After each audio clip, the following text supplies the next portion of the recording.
Assalamualaikum warahmatullahi wabarakatuh. Perkenalkan, saya Salsabila Aulia Zahra dengan NPM 201063101036 dari kelas 4G Hukum Lingkungan. Di sini saya akan menjelaskan mengenai isi dari makalah yang telah saya buat. Makalah tersebut berjudul Analisis Yuridis Pengadaan Tanah untuk Kepentingan Umum di Desa Wadas berdasarkan Undang-Undang Nomor 32 Tahun 2009 tentang Perlindungan dan Pengelolaan Lingkungan Hidup. Tanah adalah salah satu harta yang sangat berharga di muka bumi ini, yang dalam sepanjang sejarah peradaban umat manusia tak henti-hentinya memberikan problema-problema rumit. Indonesia, yang memiliki daratan atau tanah yang sangat luas, telah menjadikan persoalan tanah sebagai salah satu persoalan yang paling urgent di antara persoalan lainnya. Maka, tak heran, pasca Indonesia merdeka, hal pertama yang dilakukan oleh pemuka bangsa di kala itu adalah proyek Land Reform, ditandai dengan diundangkannya Undang-Undang Nomor 5 Tahun 1960 tentang Peraturan Dasar Pokok-Pokok Agraria. Selanjutnya, UU-PA beserta ketentuan-ketentuan pelaksanaannya menjadi acuan bagi pengelolaan administrasi pertanahan di Indonesia, termasuk dalam kegiatan pengadaan tanah bagi pembangunan untuk kepentingan umum. Pembangunan fasilitas-fasilitas umum memerlukan tanah sebagai wadahnya. Pembangunan fasilitas umum tersebut tidak menemui masalah apabila persediaan tanah masih luas. Namun, yang menjadi permasalahan adalah tanah merupakan sumber daya alam yang sifatnya terbatas dan tidak pernah bertambah luasnya. Tanah yang tersedia saat ini telah banyak dilekati dengan hak. Sementara tanah negara sudah sangat terbatas persediaannya. Pada masa sekarang ini adalah sangat sulit melakukan pembangunan untuk kepentingan umum di atas tanah negara. Oleh karena itu, jalan keluar yang ditempuh adalah dengan mengambil tanah-tanah hak. Kegiatan mengambil tanah oleh pemerintah dalam rangka pelaksanaan pembangunan untuk kepentingan umum inilah yang kemudian disebut dengan pengadaan tanah. Pembangunan yang tengah giat dilakukan pemerintah saat ini kerap kali berbenturan dengan masalah pengadaan tanah. Agar tidak melanggar hak pemilik tanah, pengadaan tanah tersebut mesti dilakukan dengan memerhatikan prinsip-prinsip kepentingan umum atau public interest sesuai dengan ketentuan hukum yang berlaku.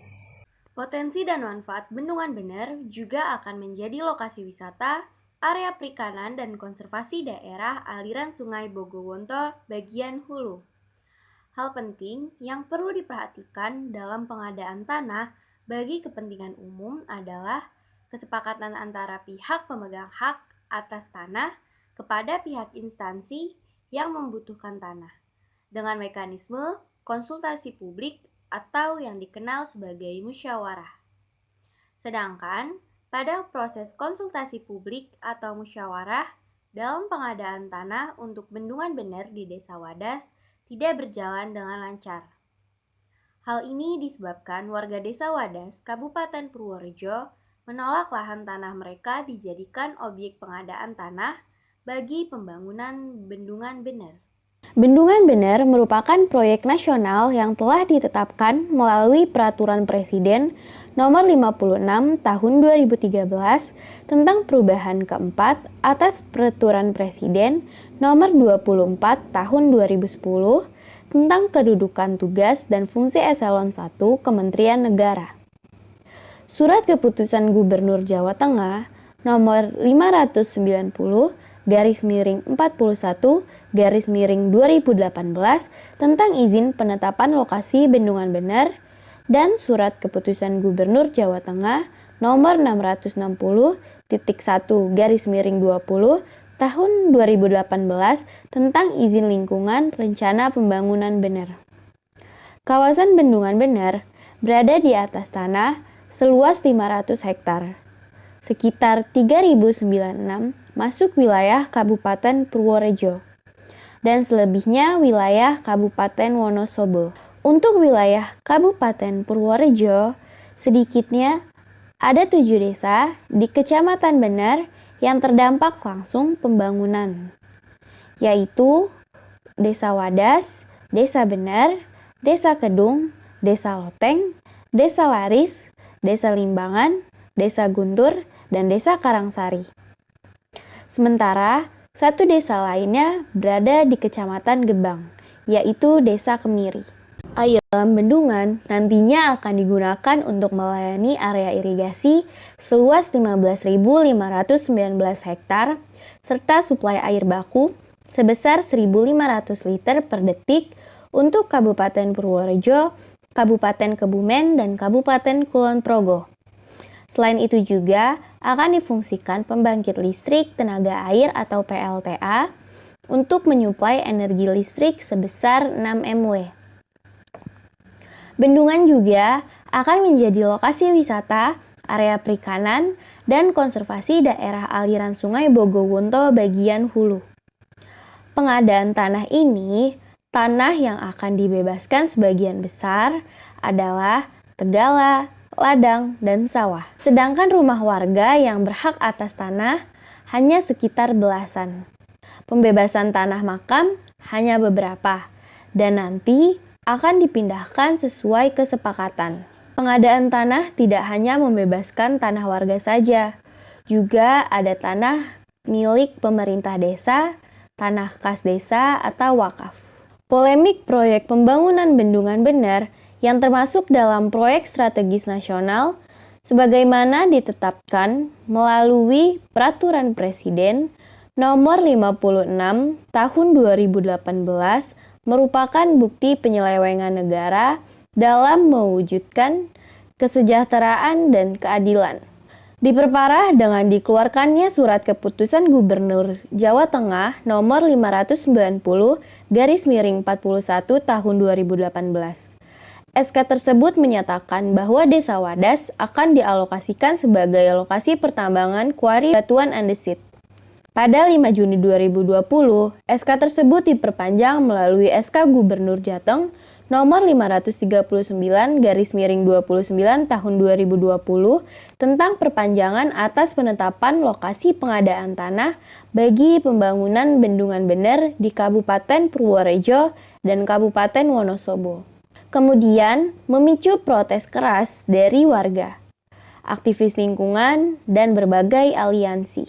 Masyarakat Desa Wadas menolak untuk dilakukan pembebasan lahan karena mereka menemui kerugian yang harus dihadapi oleh masyarakat Desa Wadas seperti dampak bagi lingkungan hidup atas pembangunan Bendungan Bener daerah Desa Wadas, seperti keberlangsungan pertanian, perkebunan, hutan, dan penambangan terbuka atas batu andesit yang merupakan salah satu material pembangunan bener.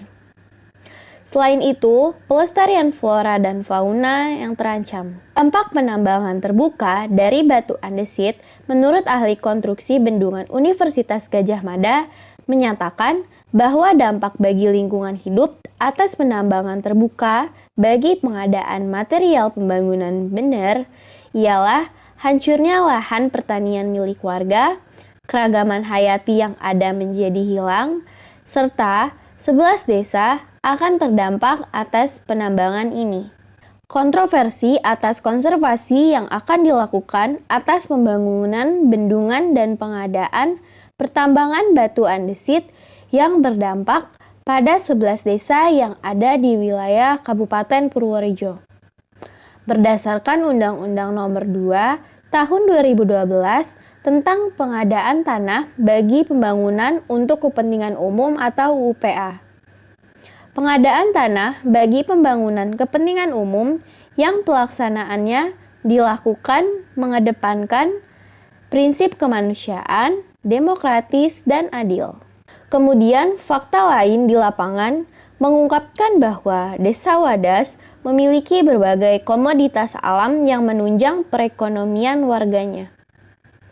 Maka dari itu, dengan adanya pertambangan ini dapat mengancam perekonomian dan juga kesejahteraan warga Desa Wadas. Mengingat bahwa warga bergantung terhadap sumber daya alam di lingkungan sekitar.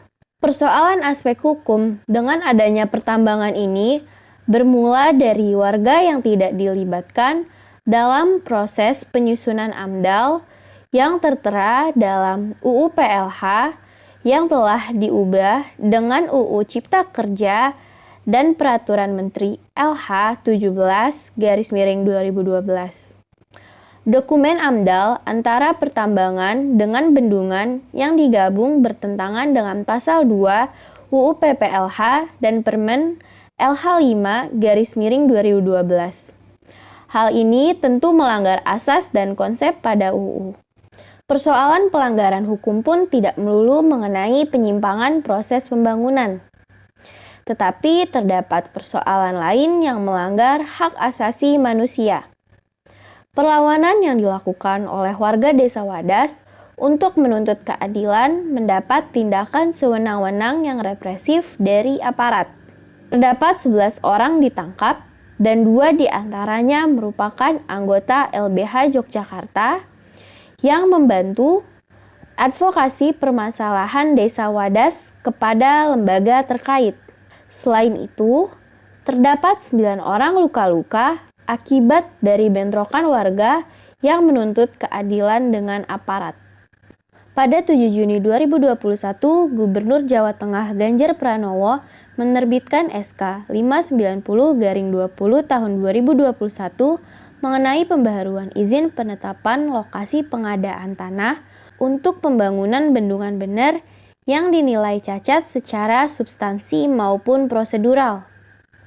Dalam penerbitannya, pemerintah tidak mengindahkan asas-asas umum pemerintahan yang baik dengan melanggar asas kepentingan umum, yaitu tidak mendahulukan kesejahteraan dan kemanfaatan umum dengan cara yang aspiratif, akomodatif, selektif, dan tidak diskriminatif. Kemudian melanggar asas kemanfaatan, yaitu dengan tidak menimbang kepentingan generasi yang sekarang dan kepentingan generasi mendatang, serta kepentingan manusia dan ekosistemnya. Dan tentu saja dalam penerbitannya melanggar asas kepastian hukum, yaitu mengesampingkan landasan ketentuan peraturan perundang-undangan, kepatutan, keajekan, dan keadilan dalam setiap kebijakan penyelenggaraan pemerintahan. Dibuktikan dengan penetapan lokasi yang bertentangan dengan Permen LH 5/2012, Permen LH 38/2019, UU PPLH, dan UU Minerba, yakni seharusnya pertambangan batuan andesit memiliki AMDAL tersendiri. Dan kemudian terdapat benturan dalam ketentuan dalam Pasal 49 PP 19/2021, yang mana SK tersebut tidak diterbitkan dalam jangka waktu yang telah ditentukan dalam peraturan perundang-undangan. Kemudian juga melanggar asas keterbukaan publik dibuktikan sampai saat ini Gubernur Jawa Tengah tidak mengumumkan secara resmi SK tersebut kepada publik. Berbagai upaya dilakukan oleh warga Desa Wadas untuk mendapatkan keadilan, tidak terkecuali melalui penyelesaian secara adjudikasi. Sampai saat ini, telah dilaksanakan 8 rangkaian persidangan mengenai gugatan warga Desa Wadas terhadap Gubernur Jawa Tengah Ganjar Pranowo melalui PT UN Semarang, dan belum menemukan titik terang. Demi menjaga ekosistem yang ada di bumi Desa Wadas dan keutuhan bumi Desa Wadas, khususnya lahan pertanian, sebagaimana keterangan yang tercantum di buku AMDAL bahwa lahan yang akan dieksploitasi seluas 145 hektar untuk lokasi quarry dan 8,64 hektar untuk jalan akses masyarakat yang tergabung dalam Gempa Dewa secara tegas menyatakan sikap menolak. Selain itu, warga menolak karena pengambilan lahan pertanian. Meskipun dengan sistem ganti rugi akan berdampak kemiskinan warga dalam masa mendatang. Pasalnya, di samping lahan tidak dikembalikan kepada warga pemilik tanah, diyakini warga akan menjadi konsumtif setelah menerima uang ganti rugi tersebut. Sehingga uang yang warga terima tidak akan mampu menopang kehidupannya dalam jangka lama. Pada tanggal 27 Maret 2018, pihak Pemprakarsa Balai Besar Wilayah Sungai atau BBWS Serayu Opak mengadakan sosialisasi adanya pembebasan lahan. Tetapi, warga Desa Wadas memilih walkout. Karena dari awal sikap warga adalah menolak kuari di wilayah Desa Wadas. Kemudian, pada tanggal 26 April 2018 diadakan konsultasi publik yang pada intinya hanya melakukan pendataan bagi warga yang terdampak. Dan warga protes meminta diadakan forum diskusi tetapi tidak difasilitasi. Pada tanggal 7 Juni 2018, terbitlah izin penetapan lokasi yang di dalamnya terdapat Desa Wadas. Pemberitahuan atas penerbitan persetujuan penetapan lokasi pengadaan tanah untuk pembangunan bendungan bener tercantum di dalam Surat Keputusan Gubernur Jawa Tengah nomor 590/41/2018. Dengan terbitnya surat tersebut, dapat disimpulkan aspirasi warga yang selama ini menolak nyatanya telah diabaikan. Pemerintah Jawa Tengah dalam hal ini telah lalai dalam mengeluarkan izin lingkungan karena tidak melibatkan warga. Pemerintah pun telah lalai karena tidak menggambarkan secara terang benderang bagaimana dampak yang timbul akibat pengambilan kuari tersebut, serta tidak melihat secara objektif dan mempertimbangkan tingkat pendidikan dan kebiasaan masyarakat Desa Wadas, yang pada umumnya sebagai petani dan jauh dari sentuhan internet dan akses pengetahuan mengenai mekanisme di dalam undang-undang, sehingga tidak dapat digeneralisir semua warga mengetahui adanya izin lingkungan dan bagaimana dampaknya bagi warga. Pemerintah sama sekali tidak memberikan sosialisasi kepada warga Wadas yang akan terkena dampak dari kuari. Padahal seharusnya sosialisasi harus dilakukan serta sampai ke level paham. Maksudnya, kata paham harus dimaknai bahwa pihak yang diberi informasi tersebut harus sungguh sampai pada tingkat pemahaman mengenai dampak dari proyek bendungan, yaitu keseluruhan dampak penting yang sudah ditentukan sebelum beroperasi maupun setelah beroperasi rencana kegiatan. Adanya kemampuan dari Pemprakarsa untuk menanggulangi mengenai dampak penting tadi, rencana kegiatan tidak mengganggu nilai-nilai masyarakat sosial, terutama masyarakat yang terkena dampak. Rencana kegiatan tidak mengganggu elektivitas ekologis, rencana kegiatan tidak mengganggu kegiatan sejenis yang ada di sekitar. Tidak dilampauinya daya dukung dan daya tampung lingkungan. Fakta di atas telah bertentangan dengan Undang-Undang Nomor 32 Tahun 2009 tentang Perlindungan dan Pengelolaan Lingkungan Hidup, Peraturan Pemerintah Nomor 27 Tahun 2012 tentang Izin Lingkungan, dan Permen Lingkungan Hidup Nomor 17 Tahun 2012 tentang Keterlibatan Masyarakat dalam proses analisis dampak lingkungan hidup dan izin lingkungan. Seharusnya tata cara pelibatan masyarakat dalam proses izin lingkungan dilakukan berdasarkan UU PPLH, Peraturan Pemerintah Nomor 27 Tahun 2012 atau selanjutnya disebut PP Nomor 27 Tahun 2012 dan Peraturan Menteri Lingkungan Hidup Nomor 17 Tahun 2012 tentang keterlibatan masyarakat dalam proses analisis dampak lingkungan hidup dan izin lingkungan.